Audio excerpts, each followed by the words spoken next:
Meditation 1. Mother, thank you for waking me up.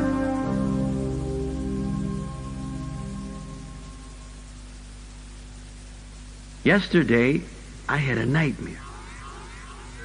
I was a prisoner in the material world. I was frightened, sad, and depressed. There were constant quarrels and wars in that place, among nations, tribes, and even within and between families. People were so addicted to sex, meat, and intoxication that they slept most of the time, meaninglessly wasting what was left of their lives in useless activities.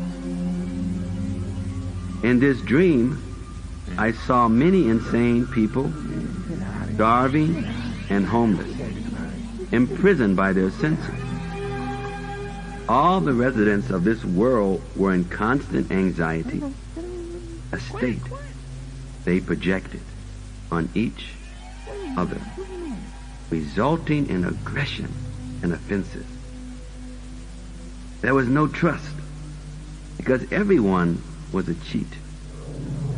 Those that considered themselves a little less sinful engaged in an impotent religious lifestyle that did nothing to free themselves or their dependence from bondage. I wondered, searching for higher, more meaningful experiences, like a madman, desperately unhappy in my madness.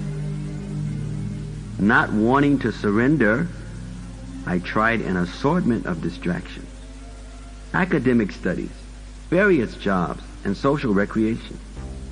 I had a multitude of friends, each bringing a different flavor of frustration. I tried to bury my frustration in the opposite sex, looking for the perfect partner. All I found was a deep dissatisfaction and a nagging conscience reminding me that I was only pretending to be happy. My pain was great, my suffering beyond description. Boredom and misery dogged at my ankles. Thoughts of suicide flirted with me like a lusty mistress. I turned to mysticism and spirituality, seeking the unorthodox for clarification. The more I got involved in organizations, the more unorganized my life became. My torment escalated as I finally understood that this was not my home, but that I knew nothing about my real domain. I joined some devotees.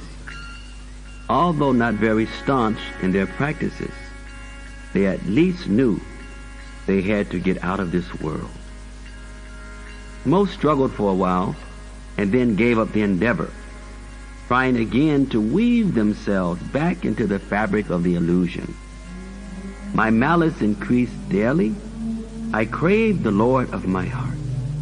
I yearned to join him in his kingdom.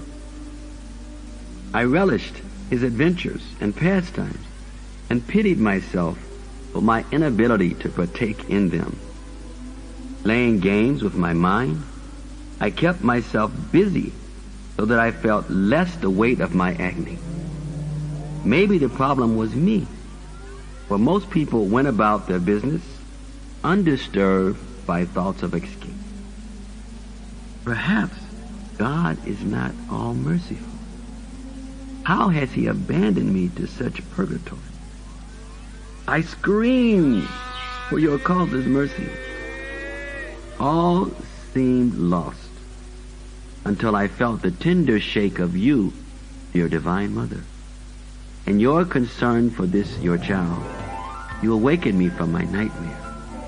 There were no words to describe my relief and happiness in discovering that hellish prison was only a dream.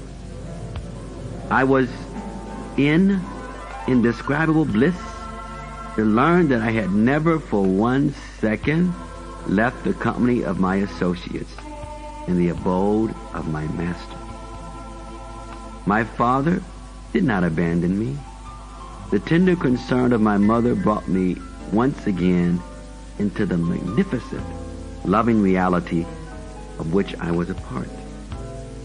Oh, Divine Mother, I pray that I may never escape your merciful glance.